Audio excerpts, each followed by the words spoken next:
Even in a war zone, brackets, I'll be your home.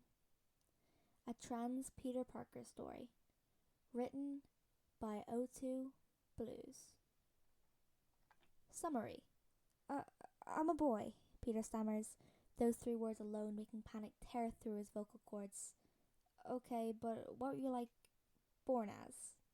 I was born human, his mind supplies sarcastically, but he doesn't say that. I'm a boy, he repeats. He's beginning to feel like a robot, saying the same thing over and over again until it sticks. Or, 5 times Peter's friends stick up for him in face of transphobia, and 1 time they don't have to. Chapter 1. MJ. Looking back, the first time he got confronted wasn't even that bad compared to the others. Brackets, he can't figure out if that's a good thing. It's study hour, a nice term to pretend that it's not get the sleep you're deprived of at night hour for half of the student body. And Peter bunkers down to the school library, at his usual table by the windows. He's fully intent on finishing the essay he's put off for several weeks now. Seriously. Of course, it doesn't work out. He becomes aware of someone staring at him, as his power is provided on one of the laptops. But he doesn't really notice until he types his login information, and becomes aware as someone slides in the seat in front of him. He says, and then mentally slaps himself. Man, why does it have to be so awkward? The guy in the chair, not Ned, sadly, is one Peter thinks he might have seen before, but he can't be certain. There's a lot of kids at Midtown High, and he, in the nicest way possible, is basically a carbon copy of everyone else.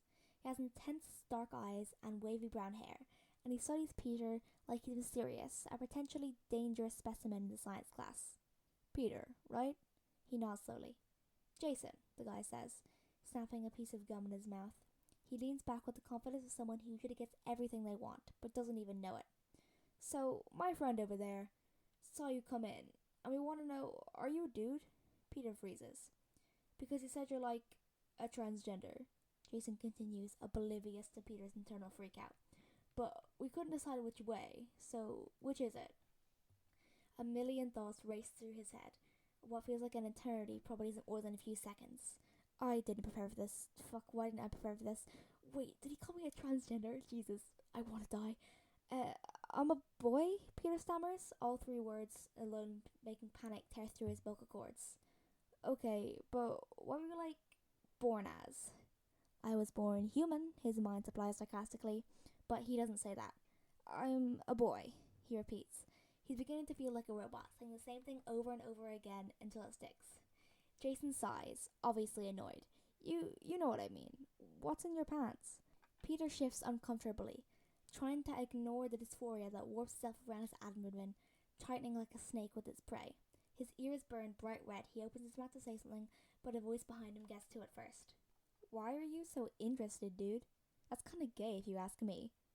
MJ sounds just as bored as ever, sitting just a few tables over them. But when Peter turns to gape at her, there's a strange movement in her fingers, as if she wants nothing more than to start a fight. Her eyes gaze over to him for half a second before she continues to stare at Jason, who seems equally taken aback.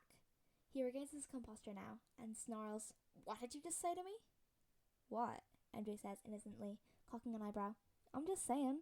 Maybe this is less about Peter and more about a sexuality thing. It's okay, dude. We support you. Holy shit, Peter thinks. He's torn between laughing and wanting the floor to swallow him whole. Holy shit, that's better than anything I could have come up with. Jason apparently realizes the same thing, because after a tense moment of silence, he scoffs and moves towards the distance of the room. Whatever, I'm not gay. The bell rings after that, and Peter breathes out a sigh of relief. He stands up, digging his shoe into the ground, subconsciously watches MJ put her stuff away. Thanks for, that. MJ looks up at him, her hair falling in front of her face. She tucks a few strands of hair behind her ear and says, It was nothing. People shouldn't ask you stupid questions.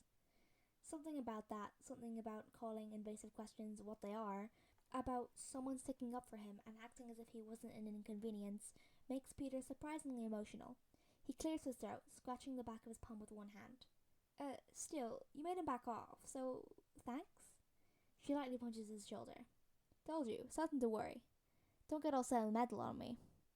Peter smiles. MJ has a weird way of showing her fondness, but he knows it's there.